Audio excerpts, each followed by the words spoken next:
A cultura. Se é informação e alegria que procura, é Cultura 1030 Canguçu. É a sua rádio preferida, para o ouvinte é garantida. Rádio Cultura 1030 Canguçu, tem muita variedade, presente em todo canto da cidade. A programação que nos conquistou, nossa rádio sintonizou. Bem-vindo à Rádio Cultura 1030 Canguçu. Música, alegria, informação e participação do ouvinte. Nosso endereço é Rua André Poente, centro da cidade. Ligue para 3252-1144. Estamos no prefixo 1030 e também nas plataformas digitais. Siga-nos no Facebook, Instagram e TikTok. Presentes em todos os eventos. Rádio Cultura 1030, sempre com você. Cultura, a sua rádio. Cultura 1030 Canguçu. Faltando 4 minutos para as 10 horas da manhã, o nosso programa Show da Manhã até as 11 horas e 30 minutos.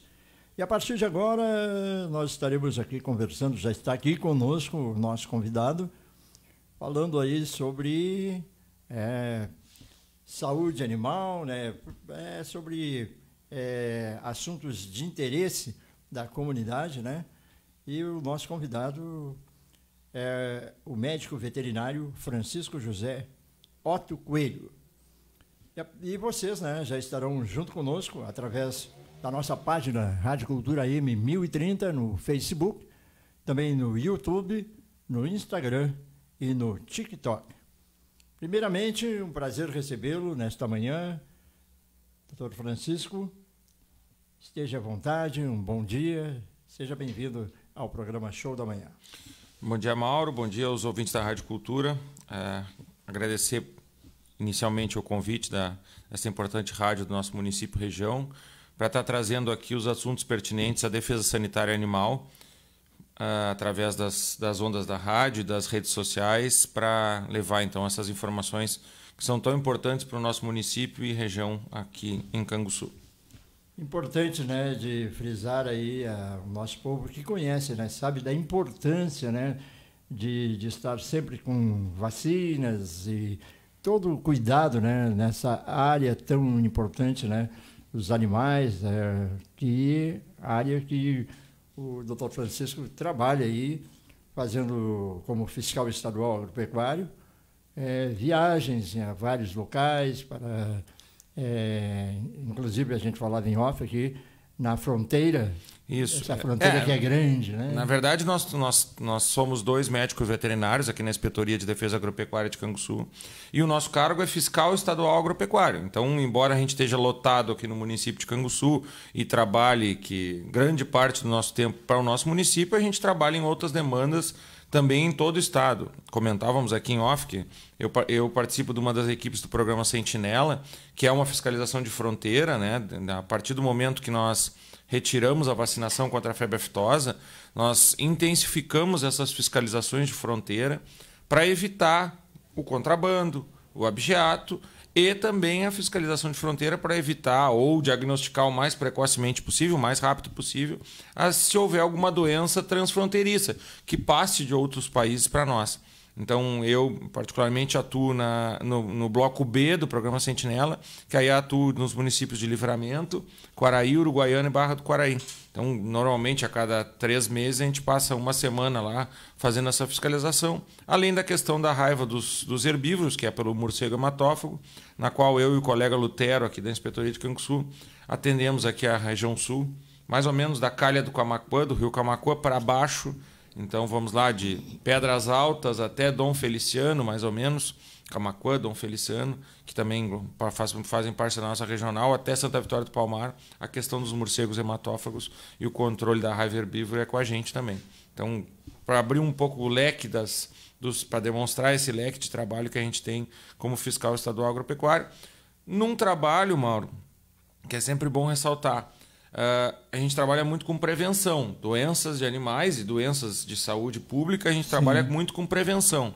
Então, muitas vezes as pessoas podem questionar o porquê das ações da inspetoria, por que a inspetoria vai em algumas propriedades para fazer uma orientação, uma fiscalização. Muitas vezes é uma questão de prevenção de doenças.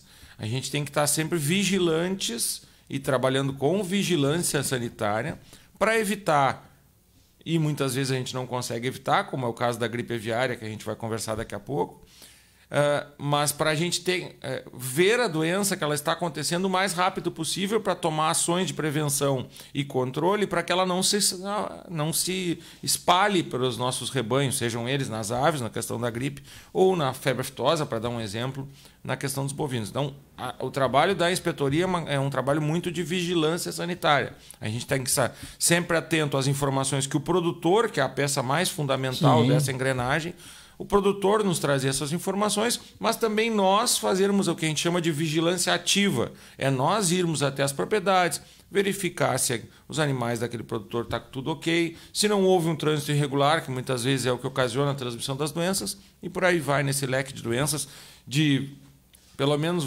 10 espécies aí de animais de interesse econômico do estado do Rio Grande do Sul. Pois é, doutora, em termos burocráticos, agora também tem a declaração anual, né, dos rebanhos. Isso. A declaração anual do rebanho é uma prática anual, todos os anos tem, desde que eu entrei no estado em 2006, nós temos a declaração anual de rebanhos. Ela normalmente acontecia junto com as campanhas de vacinação de febre aftosa, e aí isso nós temos que desconectar uma coisa da outra, porque hoje nós não temos mais vacina. Não temos mais vacina, porque o estado do Rio Grande do Sul alcançou esse status sanitário importantíssimo de não vacinar contra a febre aftosa, né? Então nós temos um sistema de vigilância agropecuária forte o suficiente para garantir que nós não precisamos da salvaguarda da vacina, que nós conseguimos controlar a febre aftosa para que ela não chegue no estado do Rio Grande do Sul, e se chegar a gente atua o mais rápido possível. Então nós não temos mais a vacina. A declaração então se tornou talvez a ferramenta mais importante que a gente tem, porque também nesse momento é quando o produtor vem até nós para atualizar o seu rebanho, para informar das quantidades que ele tem de cada uma das suas criações, para trocar experiências com a gente, para receber informações sobre as doenças. Então, essa declaração no anual de rebanhos, que antigamente era de janeiro a maio, nos últimos 2 anos, e principalmente depois da pandemia, ela passou a ser feita de junho a outubro. Então, estamos exatamente no prazo da declaração anual de rebanhos. Houve algumas alterações nesse processo. Hoje em dia dá para fazer, até mesmo o produtor não precisa nem preencher o formulário. Se ele souber as quantidades de animais, ele pode chegar direto ali na inspetoria e, olha, eu quero fazer minha declaração, senta na frente do atendente no computador, faz direto no computador. Talvez isso seja um dos avanços que eu digo, uma das poucas coisas que a pandemia trouxe de bom foi uma desburocratização dos serviços em geral, né? A gente faz muito mais coisas hoje pelo celular, pela internet, do que presencialmente. Então, o que a gente precisa é que o produtor saiba as quantidades de animais que ele tem na propriedade de acordo com as idades. Então, eu sempre digo, vai vir na cidade fazer a declaração, senta na varanda de casa com a patroa, tomando mate lá, bota no papel quantas vacas, quantos terneiros, quantas novilhas, quantos touros, quantos bois, traz tudo anotado, passa na inspetoria, o movimento está relativamente calmo. E a gente sabe, né? O brasileiro ele tem a coisa de deixar sempre para a última hora, né, Mauro? Então a gente pede para os produtores que venham o quanto antes. Eu tirei agora, ontem recebi um e-mail das Previsão Regional trazendo o que nós temos até agora. Nós estamos só com 29% das nossas declarações lançadas. Nós temos aí beirando 7 mil produtores para fazerem declaração. Nós temos hoje 29%. Nós estamos terminando agosto, então nós já tivemos todo junho, todo julho e estamos terminando agosto. Vai nos sobrar o setembro e outubro para fazer 70% das declarações. Vai até quando? Até 31 de outubro. 31 de outubro, então isso, temos aí setembro e outubro. É o prazo fatal, mas já passaram 3 meses e nós estamos só com 30%. 30%. Então a gente pede para os produtores que venham até a inspetoria, numa passadinha aqui, tá muito... Para quem já fez declaração sabe que se deixar para a última quinzena de outubro, vai pegar fila, vai perder uma manhã, vai perder uma tarde para fazer declaração, porque o pessoal acaba deixando para o último momento. Hoje o tempo de espera ali não é mais que 5 minutos. Se o produtor chegar ali hoje para fazer a declaração, hoje eu digo em junho, julho e agosto.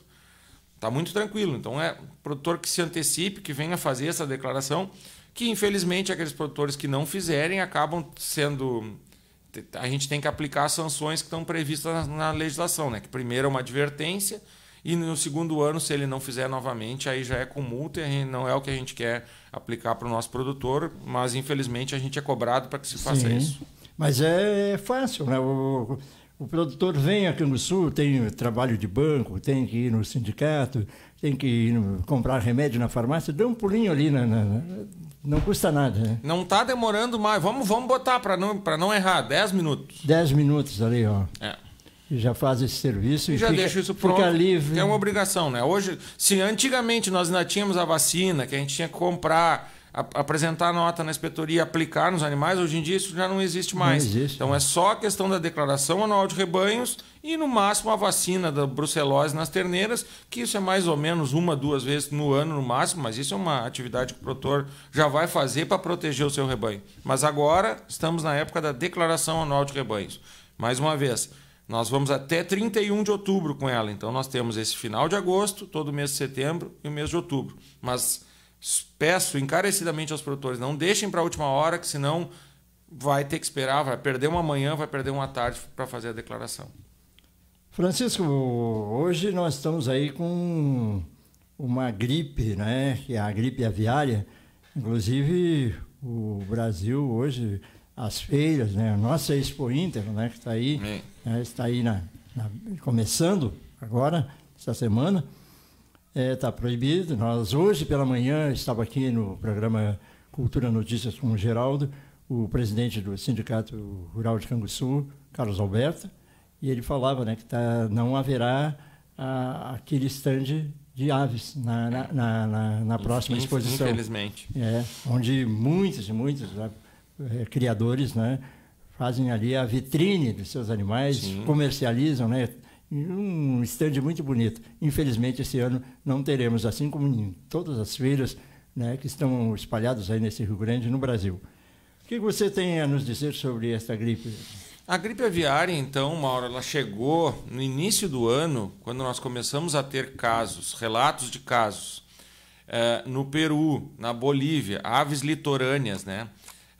De mortalidade, de pelicanos no Peru, e aí depois ela veio descendo pela costa do Pacífico, porque a gente tem que contextualizar isso com toda a América do Norte, América Central, América do Sul, onde nós estamos, participamos de rotas migratórias de aves, né? As aves vão para lá no nosso inverno, para o hemisfério norte, para pegar o verão lá, e depois no inverno de lá elas voltam para cá.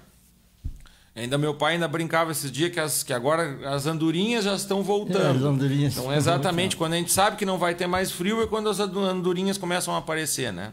Então, essas rotas migratórias, elas normalmente acontecem, elas descem pela costa do Pacífico, vão ao sul da Argentina e voltam pela nossa costa para depois migrar ao hemisfério norte. Essa normalmente, tem outras rotas.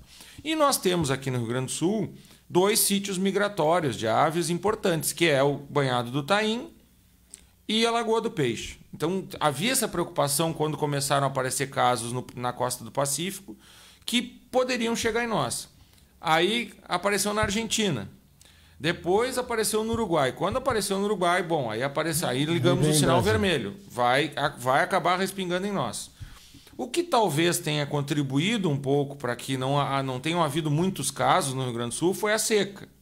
Se teve uma contribuição da seca, que a gente não tem nenhuma contribuição, se pôde ter uma, foi essa, porque o Banhado do Taim estava muito baixo, a Lagoa do Peixe muito baixo. Então acabava que não tinha alimento para essas aves fazerem só a sua parada e a sua reprodução nesses banhados. Por isso que nós não tivemos casos antes e talvez não um número maior de casos.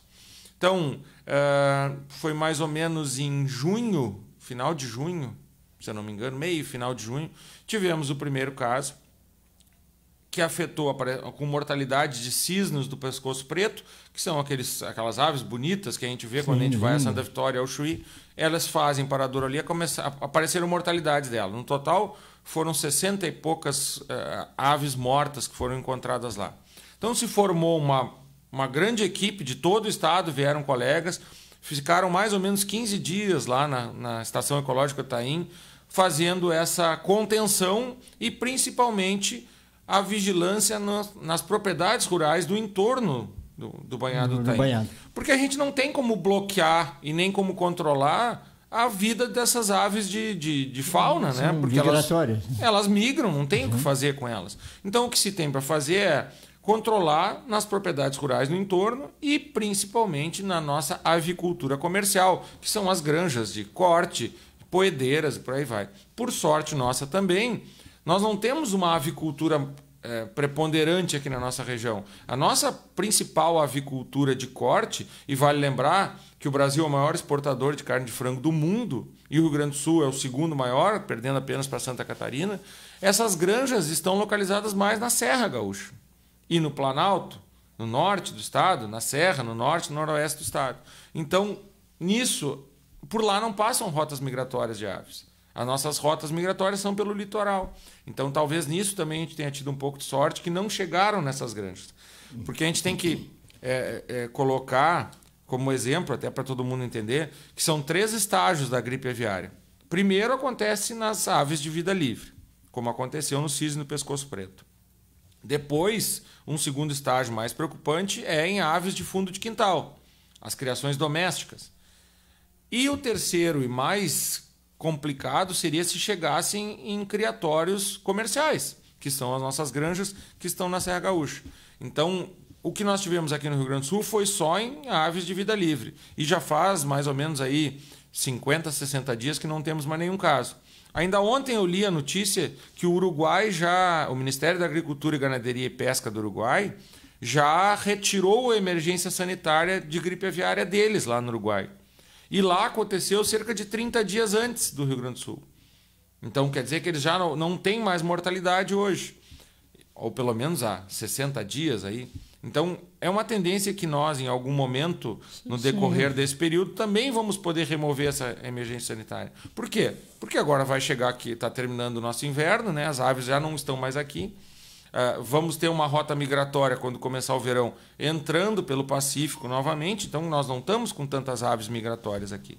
Então o problema tende a diminuir e, se Deus quiser, a gente vai conseguir, como tu bem disseste, esse ano não vamos poder ter nenhuma expofeira, né? Aglomeração de animais, porque sempre que tu aglomera animais de diferentes locais, tu tem um risco maior de transmissão de doenças. Então, esse ano, infelizmente, nem na Expo Inter, que é a nossa maior vitrine, e a gente sabe, quem já esteve lá no Galpão das Aves, na Expo Inter, sabe o movimento que tem, a beleza que é, porque tem aves de tudo quanto é espécie. E é mais ou menos o que, infelizmente, não vamos ter aqui na nossa Expofeira esse ano. O que se pretende fazer é mais ou menos o que a Expo Inter está fazendo lá, tornar o pavilhão de aves num pavilhão de pequenos animais, com coelhos, chinchilas, cachorro, gato, outras coisas, porque é uma atração também para as crianças, né? Para as escolas que vêm nos visitar, tanto na Expo Inter quanto aqui. Então, transformar esse galpão num outro tipo de vitrine, infelizmente, para aqueles produtores que têm as suas aves e que, como tu bem disseste, fazem a sua vitrine, seu comércio ali, não vamos ter esse ano, mas, se Deus quiser, ano que vem, retornamos com toda a força. Pois é, como você falou, que no Uruguai começou 30 dias antes de nós aqui, essa vigilância, né? Também agora, lá já terminou, então, quem sabe daqui a 30 dias haja uma liberação aqui, né? Ainda acredito que esse ano as aglomerações não vão acontecer. Sim, né? Porque a gente sempre tem como base a Expo Inter. Aqui, quando nós fizemos as reuniões na questão do sindicato, vamos esperar até a Expo Inter. Se na Expo Inter não tiver, infelizmente não vamos poder ter, né? Então, até porque não é uma questão de vamos fazer hoje e amanhã estamos pronto fazendo. Não, os produtores também têm que os criadores também têm que se programar com as suas aves para que cheguem, para culminar lá, com elas estejam na sua melhor... Se fosse um jogador de futebol, seria a melhor forma, né?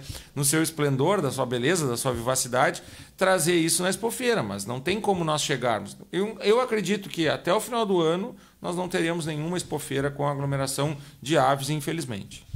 Há pouco o senhor citava o nome do seu pai e o seu Chico, né? Eu, quando criança, via ele jogando futebol, e eu sempre falava para o Filipão é teu parente também, né? Isso.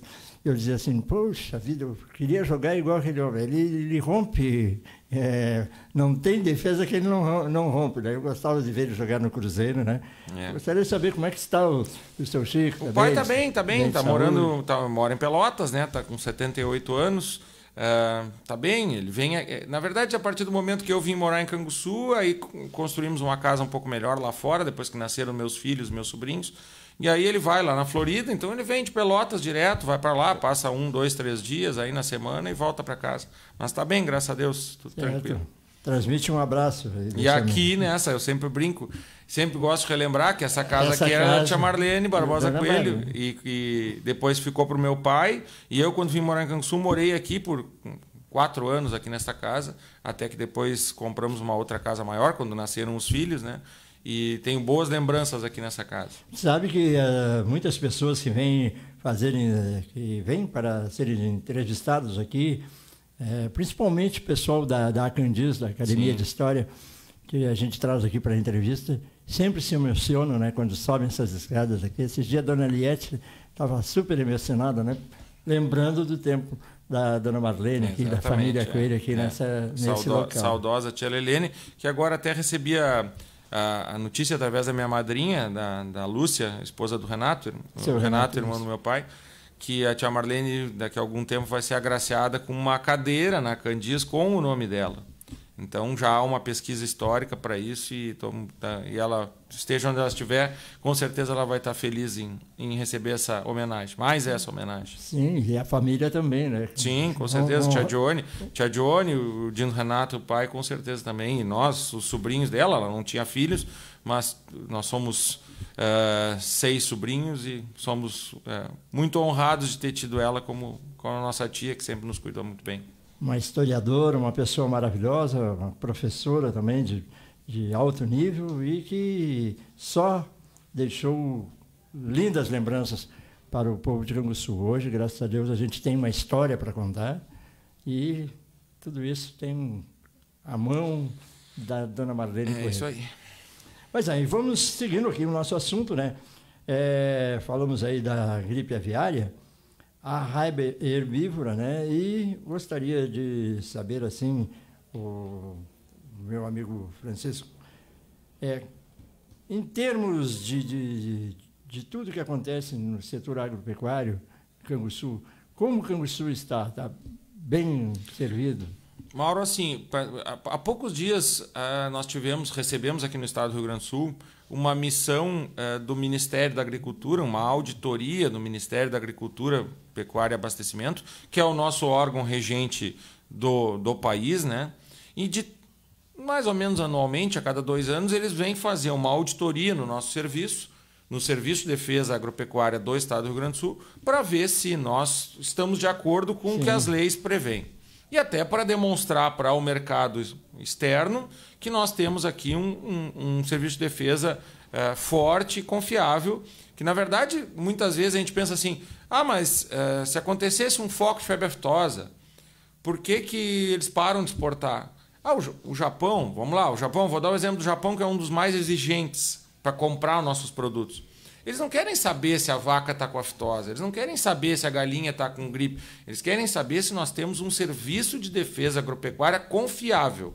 Eles querem saber se eles podem comprar e pagar caro, como eles pagam, por um produto que eles vão entregar para o consumidor deles lá, que tem uma renda alta, confiável. Se ele é sanitariamente confiável, se ele não vai transmitir doenças, se ele tem uma qualidade boa, é isso que eles querem saber. Então, através dessas auditorias do Ministério, é que a gente atesta que a gente tem um bom serviço. Ainda não saiu o resultado, mas foram 2 equipes, uma pegou a parte norte do estado, a outra pegou São Gabriel, eles estavam na dúvida se viriam a Canguçu ou a Encruzilhada, acabaram optando por Encruzilhada do Sul e depois foram a Pelotas fazer auditorias em loco nas inspetorias. Todas as informações que a gente viu, e a gente passou 2 semanas envolvido nisso, primeiramente com a auditoria virtual no nível central, em Porto Alegre, depois em loco nas inspetorias, a gente acompanhou isso tudo virtualmente. Foi tudo muito bom, demonstrando mais uma vez que o estado do Rio Grande do Sul tem essa qualidade e que pode mostrar essa segurança para o mercado consumidor interno aqui no Brasil e externo no mundo inteiro. E, claro, Canguçu, vocês podem receber uma auditoria. Fomos atrás e recebemos inicialmente uma auditoria de colegas do nível central, de Porto Alegre, que vieram até aqui. Sentamos ali, eu, o Henrique, o outro médico veterinário, e mais os outros servidores que trabalham ali. Nós tínhamos tudo.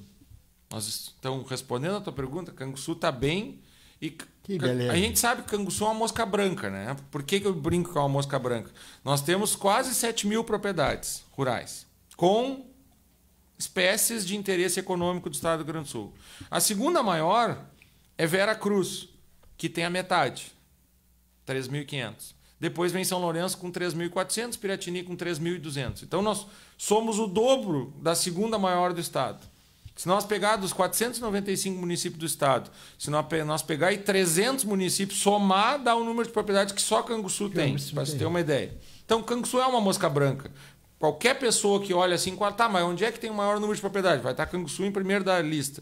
E nós estamos bem, porque felizmente nós temos uma boa parceria, posso dizer uma excelente parceria, entre os poderes municipal e estadual e a defesa sanitária estadual aqui e as coisas que envolvem a prefeitura, mas principalmente nos produtores. E a gente vê isso cada ano que passa, que o produtor se conscientiza da importância dele nessa cadeia. Ele é o primeiro elo e o mais importante em trazer as informações para a inspetoria.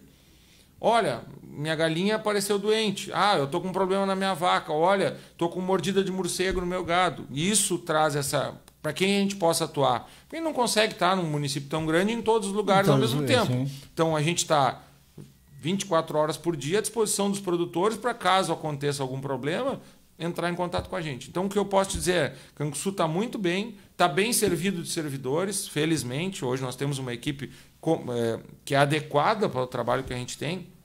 Claro, tu vai me dizer, mas tem fila de espera. Bom, mas aí para não ter fila de espera na inspetoria de Canguçu, com o movimento que a gente tem, a gente teria que ter 50 servidores na época da declaração e antigamente na época da vacina. Isso não tem como fazer, mas hoje a gente tem um trabalho que pode ser demonstrado e que é exemplo para vários outros municípios.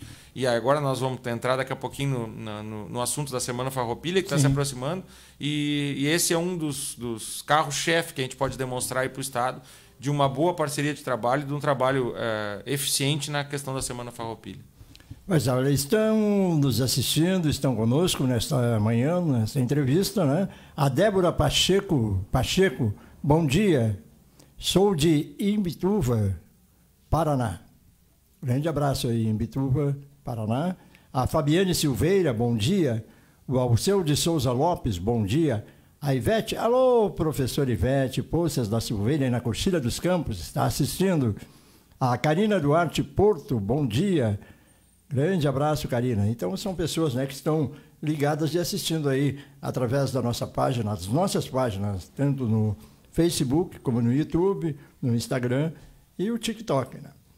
Mas Canguçu, ano passado, né, recebeu a chama crioula, né, a geração da chama crioula do Rio Grande do Sul. Foi um evento maravilhoso. Hoje foi esse ano em Cristal e a Semana Farroupilha está aí, a porta já aberta, né, para começar esse grande momento, né, e Canguçu tem se destacado, né? Antigamente era Piratini, mas hoje Canguçu tem um movimento muito grande, né? Gostaria que você falasse um pouco do que vai acontecer aí, a inspetoria junto com o pessoal da Semana Farroupilha. Isso. Em 2015 nós tivemos os primeiros casos de mormo no estado do Rio Grande do Sul, né? E a partir daí se trouxe um controle maior, até por uma organização maior das cadeias produtivas do cavalo, que aí envolve pessoal do laço, pessoal da Semana Farroupilha e as cabanhas, grandes cabanhas de cavalo crioulo, para que se houvesse um maior controle para evitar a disseminação dessa doença. Na época ali nós estávamos na iminência, depois em 2016, eu me lembro da notícia, em 2016 nós tivemos a Olimpíada aqui no Brasil e tem várias provas equestres, e isso era uma preocupação muito grande das entidades internacionais na questão do mormo no Brasil por causa das Olimpíadas no ano de 2016. Foi se evoluindo nesse status e de lá para cá, aqui em Canguçu, eu sempre digo isso, que nós sempre fomos exemplo para outros municípios, até mesmo quando os primeiros casos de mormo apareceram, muitos municípios tradicionais de desfile, Uruguaiana, Alegrete, Livramento, que disputam lá com 5, 6 mil cavalarianos no desfile, suspenderam por causa da doença, e Canguçu entendeu que conseguiria fazer, fazendo o controle rígido de quem ia participar, dos equinos que iam participar, e fizemos, e foi um sucesso tremendo. Nós aqui temos uma média aí de 500, 600 cavalarianos, todos os desfiles. E como tu bem disseste, ano passado tivemos a geração da Chama Crioula aqui, onde nós tiveram 1.200 equinos aqui de fora do município, que vieram para participar da geração e distribuição da Chama Crioula. E mais uma vez, essa união das forças vivas, sejam elas a Secretaria da Agricultura, representada pela Inspetoria, Secretaria da Agricultura do Estado, representada pela Inspetoria, a Prefeitura Municipal e as entidades tradicionalistas do município, que são muito organizadas e muito competentes, fazem uma forma de controle de que tanto o produtor que traz o seu cavalo, o cavalariano que vem participar, quanto as pessoas que estão só para olhar aquele desfile, a geração e a chama e etc., tenha a certeza de que nós temos um controle rígido e que aqueles animais que estão ali participando estão plenamente saudáveis. A alteração que se teve esse ano foi a questão de que o Ministério da Agricultura entendeu que não há mais a exigência do exame do mormo para qualquer tipo de trânsito dos equinos. Ou seja, vou no rodeio, vou no desfile, vou na cavalgada, não há mais necessidade do exame do mormo. Mas ainda permaneceu a exigência do exame de anemia infecciosa equina e a vacinação contra a influenza, que é a mesma gripe do cavalo. São vírus diferentes, para nós deixar isso bem claro, porque recém nós estávamos falando de gripe aviária. É a influenza equina, que não é transmissível para o ser humano. No caso da influenza aviária, nós não comentamos, essa é uma zoonose, que a gente chama. É uma doença que pode ser transmitida para o ser humano e pode até ser fatal. O mormo é uma zoonose. Mas o Ministério da Agricultura entendeu que não há mais a necessidade, pela quantidade pequena de casos, não há mais essa necessidade do exame do mormo. Mas ainda permanece da influenza equina e da anemia infecciosa. Uma pergunta assim, a gente como leigo, assim, às vezes tem curiosidades, né? O mormo, ele surgiu aonde? Foi uma doença que veio de outros países aqui da América do Sul ou é originário aqui no Brasil? Não, é uma doença de disseminação mundial. Para teres uma ideia, o mormo, na Primeira Guerra Mundial, os batalhões não era tanto com blindados, não era tanto com tanques, era muito com batalhões a cavalo. E o mormo foi utilizado como arma química na Primeira Guerra Mundial, disseminado nas trincheiras.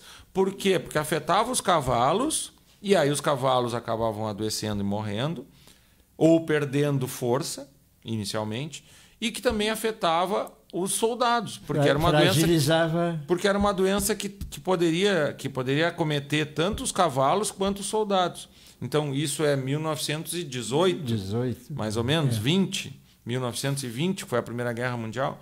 Então, desde lá, na Europa. Então, é uma doença de disseminação mundial. Os primeiros casos que aconteceram aqui, a partir de 2015, se suspeita que vieram advindos de cavalos que vieram de Santa Catarina irregulares para o Rio Grande do Sul para participar de eventos. Porque a gente sempre tem que pensar que a disseminação de uma doença é muito mais provável quando tu concentrar as pessoas, uma gripe, por exemplo. Por que a gripe acontece mais no inverno? Porque as pessoas vão para dentro de uma peça fechada, sem aeração, uma está gripada, transmite para outra. É mais ou menos isso que acontece com os animais. Por que nós não vamos ter aves na Expo Inter, nem na nossa Expo Feira de Canguçu? Porque se tu tiver a doença e tu juntar aves de vários locais num ambiente fechado, o perigo da disseminação da doença é maior. Por isso que quando tem um evento de aglomeração de animais, a inspetoria está mais preocupada com isso do que muito menos, às vezes, numa propriedade rural onde os animais estão soltos, cada um com o seu dentro da sua propriedade. Então, o mormo é uma doença de interesse. Hoje em dia não há mais a necessidade do teste, mas a anemia infecciosa ainda é uma doença de interesse, ainda tem que ter o exame negativo, e assim como a influenza equina. Mas cabe salientar que nenhuma dessas duas doenças é uma zoonose, elas não passam do cavalo para o ser humano. São duas doenças só estrita dos equídeos, que a gente fala. Então não podemos falar só do cavalo. Agora mesmo, eu e o Dr. Lutero também tivemos lá na geração da Chama Crioula em Cristal, auxiliando lá na questão da identificação dos animais, e havia muitos muares, muitas mulas que o pessoal ainda utiliza. Então são equídeos, né? Porque não é a mesma espécie de animal do cavalo para a mula. Então, que nós vamos ter agora? Ainda ontem tive uma reunião, o Diego Volter e a Roberta tiveram ali, nós tivemos uma reunião na inspetoria para acertar como é que nós vamos operacionalizar a Semana Farroupilha aqui de Canguçu. Então vai ser basicamente como foram todos os outros anos, né? Nós aguardamos a chegada do pessoal do Vanguardeiro, que vai até Pinheiro Machado buscar a chama e vem até Canguçu. Eles vão chegar aqui dia 9, no município de Canguçu, e a partir daí a gente abre a nossa Semana Farroupilha, os festejos farroupilhas, e todo mundo que for participar vai precisar emitir a sua GTA para participar, vai apresentar os exames, né? Sim. Lá na inspetoria vai emitir a sua GTA para participar dos eventos, ou até mesmo através do Galop, que é um aplicativo do celular, onde ele tira o DMEI, que é o documento de movimentação, para poder participar dos eventos. Ainda não temos certinho, ainda não está, a prefeitura ainda ficou de repassar onde é que vai ser a concentração dos equinos no dia do desfile. Se o desfile, a princípio, vai ser à tarde, no dia 20 de setembro, mas isso ainda não está ainda totalmente confirmado. E vamos fazer a aplicação, a visualização e a fiscalização de cada um dos equinos que vão participar. A gente coloca aquela pulseirinha na mão esquerda do cavalo para identificar que ele já foi fiscalizado e aí ele pode participar. Isso vai ser feito no dia ou anteriormente? No dia. Principalmente se for à tarde, porque a gente tem toda a manhã para fazer essa identificação. Né?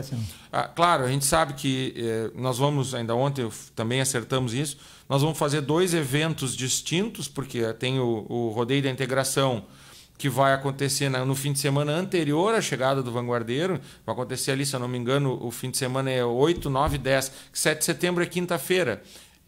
Eu acho que dia 8, sexta. Então é 8, sábado. 9, 10 é o Rodeio da Integração. Se eu não me engano, é ali nos Tropeiros da Amizade. Se alguém tiver essa informação, se eu estiver falando bobagem, por favor me corrijam, mas acho que é ali no Tropeiros da Amizade, o Rodeio da Integração. Então vão ser 2 eventos distintos. Para tu ir no rodeio, para quem é cavalariano ir no rodeio, vai tirar uma GTA ou o Galope para ir para o rodeio, depois volta para casa e depois, se vai participar dos festejos de Farroupilha, tira outra GTA para participar. Por que dessa separação? Porque como o Rodeio da Integração esse ano vai ser antes da nossa Semana Farroupilha e antes de vários outros rodeios que tem na região, então há uma expectativa que venha muitos produtores de fora do município. E aí o nosso controle tem que ser melhor feito se for eventos separados, quando a gente tem... Na nosso desfile Farroupilha, no nosso desfile do 20 de setembro, normalmente poucos cavalarianos vêm de fora do município. Então, esses a gente tem que ter uma maior atenção e no rodeio vai ter bastante de fora. Então, é melhor nós fazermos eventos separados. Então, ressaltando, o pessoal que vai no rodeio vai tirar uma GTA ou um Galope, o DMEI do Galope, para ir para o rodeio e depois vai tirar outra para participar aqui do nosso festejo Farroupilhas, que nós vamos abrir o evento a partir do dia 10, que é quando chega o Vanguardeiro. Por que a gente abre e ele dura do dia 10 ao dia 20? Porque existem muitas cavalgadas pequenas, o pessoal de uma escola vem até a cidade na brigada pegar a centelha, o pessoal, parece que eles vêm lá pelo Lanceiros, vão lá no Lanceiros buscar. Então, quem for participar de qualquer um dos eventos dentro dos festejos Farroupilhas, ou seja, do dia 10 ao dia 20 de setembro, vai tirar uma GTA só ou um Galope DMEI só para participar de todos, e aí pode estar habilitado a participar de todos esses eventos.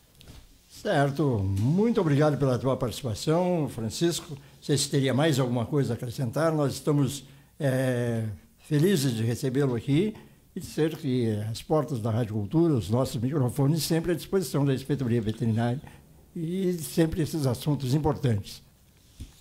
Nós é que agradecemos ali da Inspetoria Veterinária, Mauro, a disponibilidade aqui da Rádio Cultura. Eu brinco com o Geraldo e muitas vezes quando vou na Rádio Coirmã Liberdade, brinco com o Biratã também, que a gente... Às vezes a entrevista é para durar 15 minutos e a gente fala por 45, porque os assuntos são muitos. Não, e o assunto bom, né? É bom da gente conversar e vai um chama o outro e assim... É isso. Muitas coisas que poderiam ficar para trás...